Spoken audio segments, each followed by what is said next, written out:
আমি এভারকেয়ার হাসপাতালে হাদি যখন অসুস্থ অবস্থায় ছিল তখন দেখতে গিয়েছিলাম।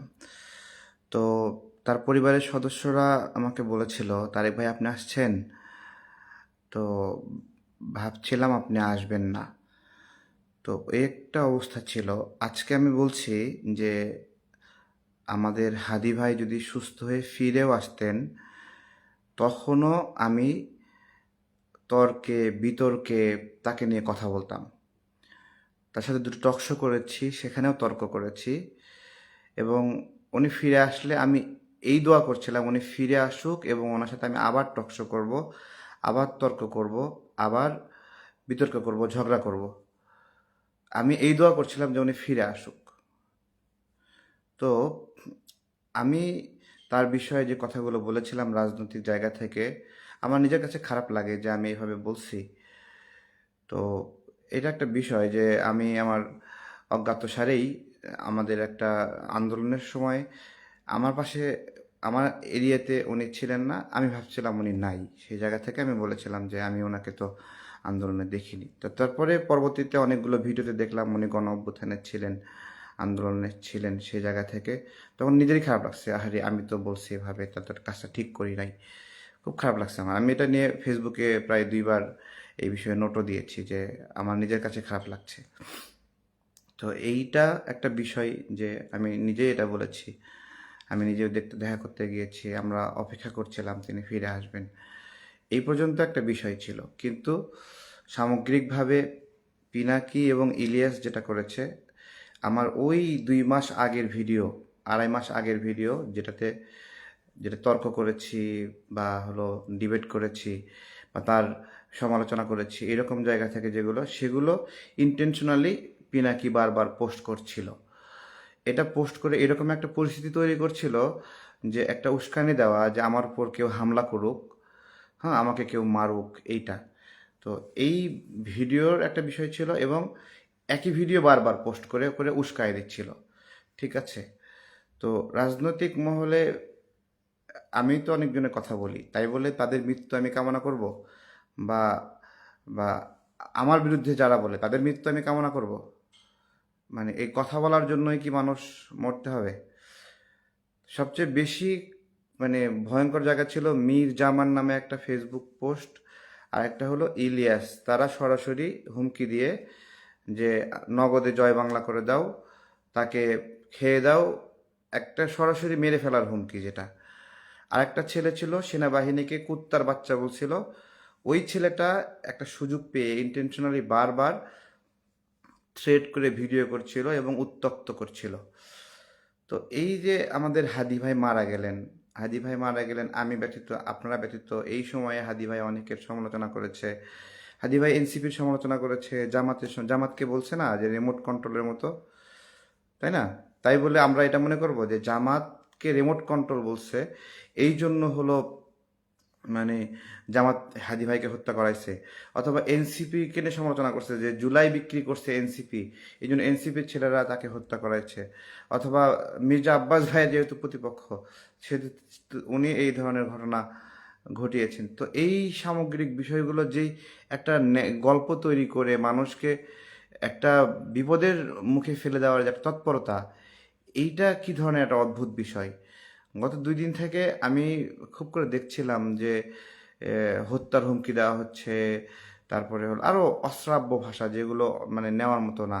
আমি খুব করে দেখছিলাম তারা একটা নির্দিষ্ট মতবাদের, এবং তাদের ক্ষোভটা তারা হাদি ভাইকে মানে কেন্দ্র করে একটা ক্ষোভের মানে আবহ তৈরি করছে হাদি ভাইকে কেন্দ্র করে। কিন্তু তাদের ক্ষোভটা আসলে হাদি ভাইকে কেন্দ্র করে দেখাচ্ছে, কিন্তু ক্ষোভটা অন্য জায়গায়।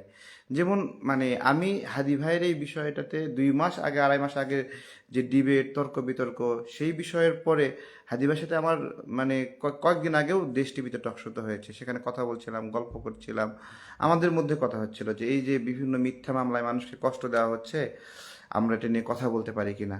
সেই বলছে সে হ্যাঁ অবশ্যই বলতে পারি, এবং সেও একটা টকশোতে গিয়ে বললো যে এভাবে মানুষকে মিথ্যা মামলা দেওয়া হচ্ছে, এটা কোনোভাবেই গ্রহণযোগ্য না।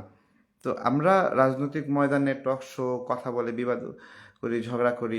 আমি তো বলছি, আমি দৃঢ়তা নিয়ে বলছি যে হাদি ভাই ফিরে আসলে খুবই খুশি হতাম এবং আমি তার সাথে টকশোতে বসে আবার তর্ক করতাম।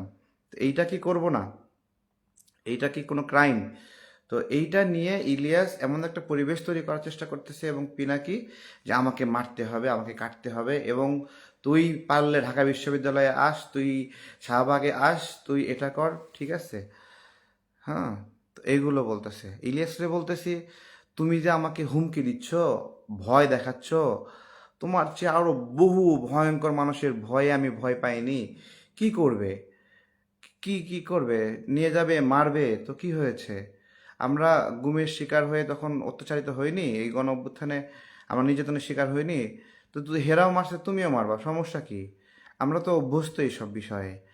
নিজের সঙ্গে, তোমার নিজের সাথে আমাদের তুলনা করে দেখো। আমরা আমরা লড়াই করছি, তুমিও লড়াই করছো, পার্থক্য আছে। তুমি ভয় পেয়ে দেশ ছেড়ে চলে গেছো পরিবার নিয়ে, আমরা যাইনি।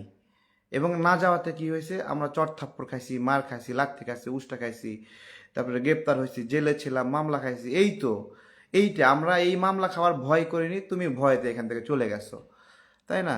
পিনাকির বিষয়ে একই রকম, আমরা এখানে নির্যাতনের শিকার হয়েছি, তারপর দাঁত কামড়ে দিয়ে এই মাটিতেই পড়ে আছি।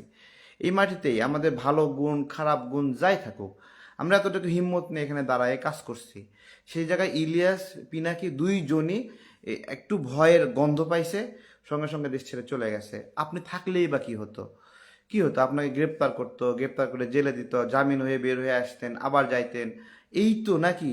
এইটাই আমরা, এই অত্যাচার গ্রহণ করার ধৈর্য রাখি, তোমরা সেটা রাখো না। ইলিয়াস পিনাকি তো এখনো বাংলাদেশে আসার সাহস রাখে না। যেই পরিমাণ ষড়যন্ত্র করছে, এত ষড়যন্ত্র করলে ও দেশে আসার সাহস করবে কই থেকে? এখনো প্রত্যেকটা মুহূর্তে একটা না একটা গ্রুপের বিরুদ্ধে ষড়যন্ত্র করতেছে, একটা না একটা গ্রুপের বিরুদ্ধে ইন্ধন দিচ্ছে, প্যাঁচ লাগাচ্ছে। তাদের তাদের সারা পুরা রাষ্ট্র, সোসাইটি, তাদের ব্লগিংয়ের বিষয়, ভিডিও মেকিংয়ের বিষয়, উত্তেজনার বিষয়, এগুলো ছাড়া তাদের ভিডিও, তাদের নর্মাল ভিউইংয়ে কাজ হয় না। তাদের ভিউইং লাগবে 2 মিলিয়ন, 3 মিলিয়ন, 5 মিলিয়ন, এছাড়া মন ভরে না। আর 3 মিলিয়ন, 5 মিলিয়ন ভিউ হলে কি হবে? একটা বড় একটা টেনশন ড্র করতে হবে। এছাড়া কি? পার্থক্য আছে তো। এখনো বাংলাদেশে আছি, বসে আছি, বাসায় আছি, তো কি হয়েছে? ভয় পাচ্ছি? আমি আমি ভয় পেয়ে দেশ ছেড়ে চলে যাইনি কখনো। আমি যাব না এখানে, তোমাদের মতো আমি না। তোমাদের সাথে আমাকে মাইপো না, ঠিক আছে? হাদি ভাইয়ের বিষয়ে কথা বলছি, কথা বলে রিগ্রেট ফিল করি আমি। আমি এইরকমই, যখন আপনার হলো কোনো একটা আন্দোলনে নিজে দেখি যে কোনো একটা ভুল করছি, আমি সরি ফিল করি। আমার কোনো একটা কথা ভুল হয়েছে, আমি সরি ফিল করি। আমার ওই ভুল স্বীকার করার আমার নৈতিকতা আছে, আমি বলি। আর আজকে যে বলতেছি, যারা আমাকে গালি দিচ্ছে না, আমি তো খুব স্পেসিফিকলি হাদি ভাইয়ের ঘনিষ্ঠ জনদের সাথে কথা বলছিলাম। ভাই আমার ওপর রাগ করে আসেন না, আমি এই ধরনের কথাগুলো বলছিলাম। তারেক ভাই, হাদি ভাই তো অনেক নিয়ে বলছে, কত রাজনীতিতে কত মত, তাদের কোনো রাগ নাই, জিদ নাই, ক্ষোভ নাই। ইলিয়াস কই থেকে রাগ দেখায়, জিদ দেখায়, পিনাকি কই থেকে জিদ দেখায়, ক্ষোভ দেখায়, আমি খুব করে দেখতেছিলাম। পরে খুঁজতে খুঁজতে পাইতেছি, ওহো, এদের সমস্যা তো এখানে না। এদের সমস্যা গত 1 সপ্তাহ ধরে এরা মুক্তিযুদ্ধ নিয়ে স্যাবোটেজ করেছে, মুক্তিযুদ্ধ নিয়ে নোংরা নোংরা কথা বলেছে। আমি ওই জায়গাতে প্রতিবাদ করেছি যে ও বীরঙ্গনা নিয়ে কিভাবে, বীরঙ্গনাদের কিভাবে পতিতা বানানোর চেষ্টা করে, কিভাবে বীরঙ্গনার সংখ্যা নিয়ে প্রশ্ন তোলে, কিভাবে শহীদের সংখ্যা নিয়ে নোংরামি করে, আমাদের মুক্তিযোদ্ধাদেরকে কিভাবে নোংরামি করে, মুক্তিযুদ্ধ, বিজয় দিবস, স্বাধীনতা দিবসকে কিভাবে বালের বিজয় দিবস বলে। যখন এগুলো নিয়ে ধরছি, এগুলো নিয়ে একবারে চিপ্পে ধরছি, তখন নড়তে পারতেছে না, একবারে মানে চাপদি খাইয়ে গেছে। তখন হাদি ভাইয়ের মৃত্যু ওদের জন্য একটা আশীর্বাদ হয়ে গেছে। এইবার তারেকরে ধর, তারেকরে মপ কর, তারেকরে মার, তারেকরে কাট, তারেকরে পাইলে জয় বাংলা করে দেয় অসংখ্য পেজ থেকে। আরেকটা ছেলে যে আছে না, ওই যে সেনাবাহিনীকে কুত্তার বাচ্চা বলছিল, ওইটা তো প্রথম প্রতিবাদ আমি করছিলাম ভিডিও। তো সেনাবাহিনীকে কুত্তার বাচ্চা বলছে, আমি এটা নিয়ে কথা বলবো না। তো ওই ছেলেটা দিনে 3বার করে আমাকে নিয়ে ভিডিও বানাচ্ছে যে আমার উপরে ক্ষিপ্ত হয়ে যেন মানুষ কিছু একটা করে। তো ঠিক আছে, তো আমরা, আমাদের ক্রাইম কি? মুক্তিযুদ্ধ নিয়ে কথা বলছে এই জন্য মারবে? তো মারবে, সমস্যা কি? হাদি ভাইয়ের সমালোচনা করছি সেজন্য মারবে? তো মারবে, সমস্যা কি? আমরা আমরা কোনো অবস্থাতেই, আমি তো এখনো বলতেছি, দৃঢ়ভাবে বলতেছি যে হাদি ভাই সুস্থ হয়ে ফিরে আসলে তাকে নিয়ে আবার ডিবেট করতাম, আমি তাকে নিয়ে আবার ঝগড়া করতাম। রাজনীতিতে এই কথাগুলো আমরা বলবো, এগুলো বলা ক্রাইম না, ক্রাইম না। এই কথাগুলোকে এমনভাবে এমনভাবে বারবার ট্রিগার করতেছে যে তারেকরে এখনো মারিস না কেন, তোরা মারিস না কেন। ইলিয়াস ভাই পিনাকির দাদারে বলবো, আপনি মানুষকে দিয়ে মানাবেন কেন? আপনি নিজে আসেন, আসেন এখানে, আমি দাঁড়ায় থাকবো, আমার দুই গালে ধরে চর মাইরেন, অথবা ছুরি নিয়ে এসে পেটে ঢুকায় দিয়েন, অথবা বন্দুক নিয়ে এসে গুলি করে দিয়েন, আমি তো ভয় পাই না, মেরে দিয়েন আপনি। শান্তিতে দেন না, দেশটা শান্তিতে থাকতে দেন, শান্তিতে থাকতে দেন। একজন মানুষ মারা গেছে, তার জন্য সবাই দোয়া করতেছে। এটাকে কেন্দ্র করে কি চাচ্ছেন আপনারা? কি চাচ্ছেন? কি চাচ্ছেন? খুনি কোথায়? ধরতে পারছেন? বলেন, ধরতে পারছেন? ডক্টর ইউনূস অবহেলা করেনি? আইন শৃঙ্খলা রক্ষাকারী বাহিনী অবহেলা করেনি? ধরতে পারলো না কেন? কোনো দিন হাদি হত্যার বিচার হবে না, করতে পারবে না, করতে পারবে না। কোথায় আসামিরা? কোথায় ধরছে? যারা গাফিলতি করে, যাদের অবহেলা, যাদের গাফিলতির কারণে ধরতে পারলো না, তাদের নিয়ে কোনো কথা নাই, আওয়াজ নাই। যারা একেবারেই সম্পৃক্ত না, কোনোভাবে অপ্রাসঙ্গিক, একটা কথার জন্য, ভিডিওর জন্য, একটা বক্তব্যের জন্য এমনভাবে বলতেছে যে সে হাদিকে হত্যাযোগ্য করছে। বাপরে বাবা, মানে গল্প একটা বানাই দিচ্ছে যে কি একটা শব্দ আবিষ্কার করছে, হত্যাযোগ্য করছে। তো কি আপনি যে মুহূর্তে মুহূর্তে আমাকে মারার ভিডিও পোস্ট করতেছেন, এই যে ছবি দিচ্ছেন, তাহলে তো এটা তো আপনি তো আমাকে হত্যাযোগ্য করে তুলতেছেন নাকি? হত্যাযোগ্য করে তুলতেছেন না? হত্যাযোগ্য করে তুলতেছেন না? হত্যাযোগ্য কোনটা? ডিরেক্ট একটা তর্ক করা, বিতর্ক করা, সেটা কি হত্যাযোগ্য করা? করা নাকি কাউকে মারার হুমকি দেওয়া, সেটা হত্যাযোগ্য করা? কোনটা হত্যাযোগ্য করা বলেন?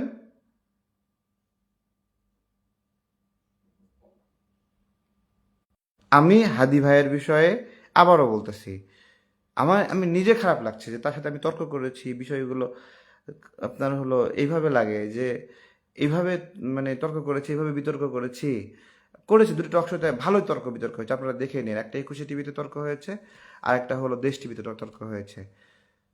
তো এটা হয় না টক শোতে? এই জন্য বলতে হবে তারেকরে মারতে হবে এখন?